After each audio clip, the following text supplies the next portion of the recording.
ശക്തമായ ത്രികോണ മത്സരം നടക്കുന്ന പാലക്കാട് ഉപതെരഞ്ഞെടുപ്പിൻ്റെ പരസ്യപ്രചാരണം ഇന്ന് തീരുകയാണ്.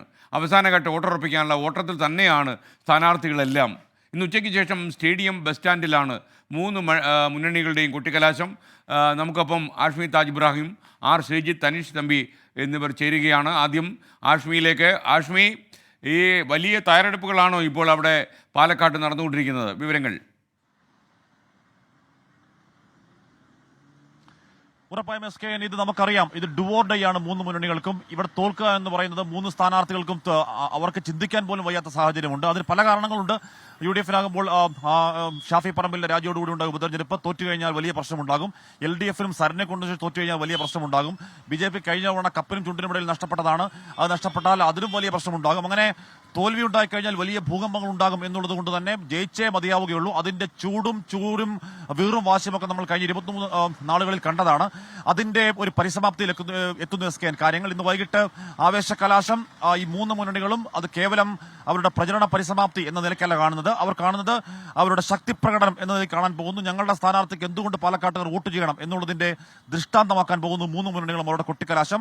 എസ് കെ എന്താ ബി ജെ പി ഉച്ചയ്ക്ക് 2 മണിക്ക് മേലാമൂരിൽ നിന്ന് റോഡ് ഷോ ആരംഭിച്ചത് ഇവിടെ ഈ സ്റ്റേഡിയം റോഡിലേക്ക് എത്തിച്ചേരാൻ പോകുന്നു. യു ഡി എഫ് ആകട്ടെ 2 മണിക്ക് ഒലവക്കോട് നിന്ന് തുടങ്ങി പേഴുങ്കര വഴി ഇവിടെ സ്റ്റേഡിയം റോഡിലേക്ക് എത്താൻ പോകുന്നു.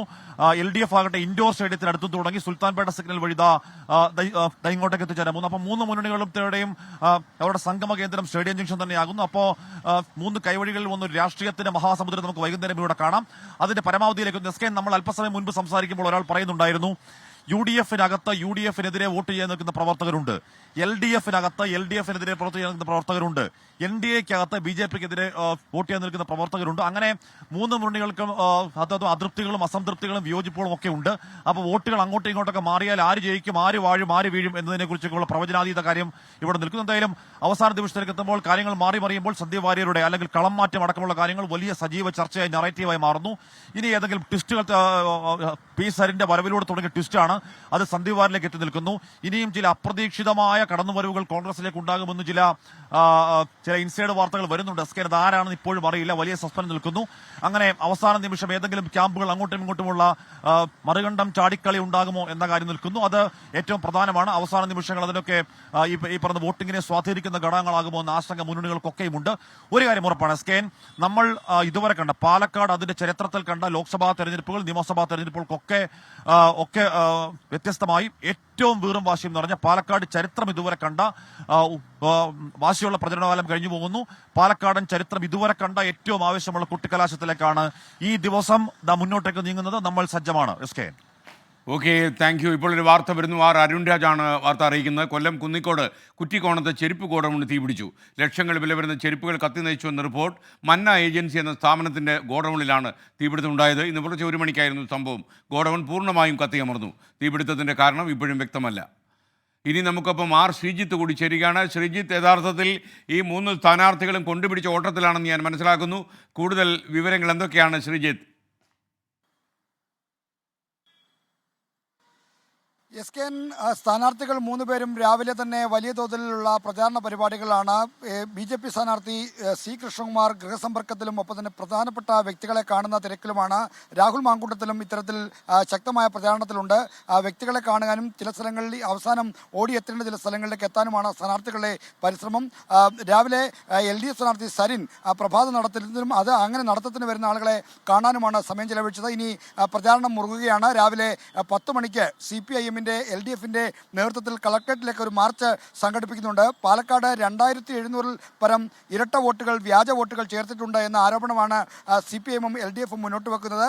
ഇതിൽ തിരഞ്ഞെടുപ്പ് കമ്മീഷൻ നടപടിയെടുത്തില്ലെങ്കിൽ പരസ്യപ്രചാരണത്തിൻ്റെ അവസാന ദിവസം പ്രക്ഷോഭത്തിലേക്ക് പോകുമെന്ന് CPIM ജില്ലാ സെക്രട്ടറി EN സുരേഷ് ബാബു പ്രഖ്യാപിച്ചിരുന്നു.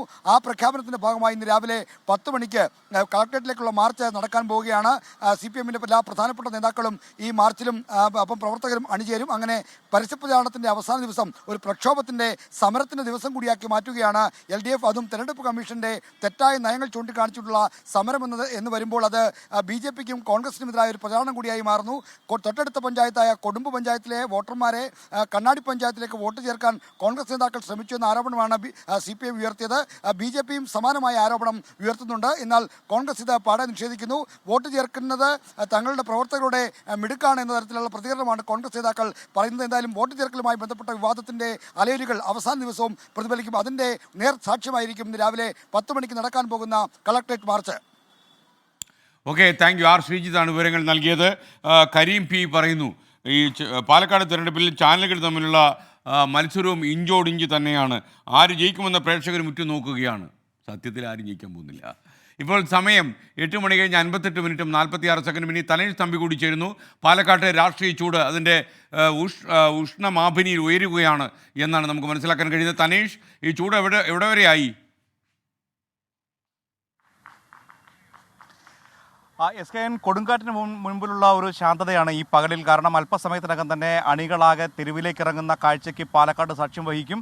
അതിനുള്ള മുന്നൊരുക്കങ്ങൾ ഇന്നലെ വൈകിട്ടോടുകൂടി തന്നെ ആരംഭിച്ചിരുന്നു. നാടും നഗരവും ഇളക്കി മറിച്ചുകൊണ്ടുള്ള ബൈക്ക് റാലികളും സ്ഥാനാർത്ഥികളുടെ റോഡ് ഷോകളുമൊക്കെയായി അക്ഷരാർത്ഥത്തിൽ ഒരു വലിയ ഉത്സവത്തിൻ്റെ അന്തരീക്ഷമായിരുന്നു ഇന്നലെ രാത്രി പാലക്കാടൻ നഗരവീഥികൾക്കും ഗ്രാമവീഥികൾക്കുമൊക്കെ ഉണ്ടായിരുന്നത്. എന്തായാലും അതിൻ്റെ ഒരു മൂർധന്യത്തിലേക്ക് ഇന്ന് എത്തുകയാണ്. ഇന്ന് ഉച്ചയ്ക്ക് 2 മണി മുതൽ തന്നെ ഈ പാലക്കാടിൻ്റെ നഗരവീഥികളിൽ ആകെ ജനങ്ങൾ ഇറങ്ങും, പാർട്ടി അണികൾ ഇറങ്ങും.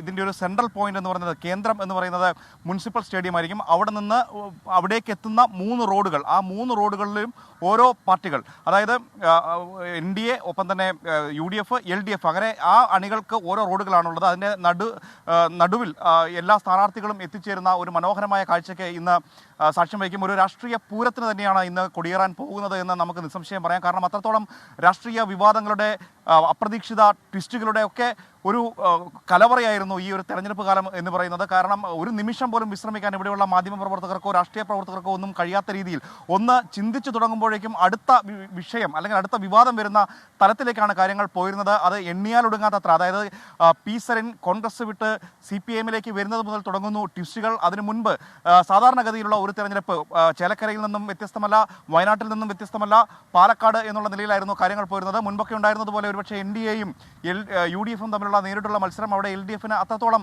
ശക്തി കഴിഞ്ഞ തവണ ആർജിക്കാൻ കഴിഞ്ഞിരുന്നില്ല. ആ നിലയിലായിരുന്നു കാര്യങ്ങൾ പോയിരുന്നതെങ്കിൽ വളരെ അപ്രതീക്ഷിതമായ ഒരു ട്വിസ്റ്റിലൂടെ ഒരു സ്ഥാനാർത്ഥിയെ LDF അവതരിപ്പിക്കുന്നു. പി സരിൻ CPIM സ്വതന്ത്രനായി രംഗത്ത് വരുന്നു. അതോടുകൂടി ചിത്രമാകെ മാറുകയാണ്. കളം പിടിക്കുക, പി സരിനെ വളരെ വേഗത്തിൽ തന്നെ കളം പിടിക്കാൻ കഴിഞ്ഞു. അങ്ങനെ ശക്തമായ ഒരു ത്രികോണ മത്സരത്തിലേക്ക് എത്തിക്കാൻ LDFന്റെ കഴിഞ്ഞു എന്നുള്ളതാണ് ഈ മത്സരത്തിന്റെ ചൂടും ചൂരുമൊക്കെ വർദ്ധിച്ചത്. അതിന് പിന്നാലെയാണ് നേതാക്കളുടെ കൊഴിഞ്ഞുപോക്കുകൾ ഒരു തുടർക്കഥയായത്. പ്രാദേശിക നേതാക്കൾ മുതൽ വലിയ വലിയ നേതാക്കൾ വരെ അങ്ങോട്ടും ഇങ്ങോട്ടുമൊക്കെ ചേരിമാറുന്ന കാഴ്ചകൾക്ക് സാക്ഷ്യം വഹിച്ചു. അങ്ങനെയൊന്നും കേരളത്തിലെ രാഷ്ട്രീയ രംഗത്ത് കാണാത്തതാണ്. എന്തായാലും ആ ട്വിസ്റ്റുകൾ ഇനിയും അവസാനിക്കുന്നില്ല. ഇന്നും നാളെയും 2 ദിവസങ്ങൾ കൂടി ബാക്കിയുണ്ട്. ഈ 2 ദിവസത്തിനുള്ളിൽ ഇനി ആരൊക്കെ എങ്ങോട്ടൊക്കെ പോകുമെന്നതടക്കമുള്ള കാര്യങ്ങൾ ഇനിയുള്ള മണിക്കൂറുകളിൽ കാത്തിരുന്ന് കാണാം. അങ്ങനെ ഒരു ഉദ്വേഗജനകമായ ഒരു പരിസമാപ്തിയിലേക്ക് എത്തുകയാണ് പാലക്കാട്ടെ പ്രചരണ രംഗം.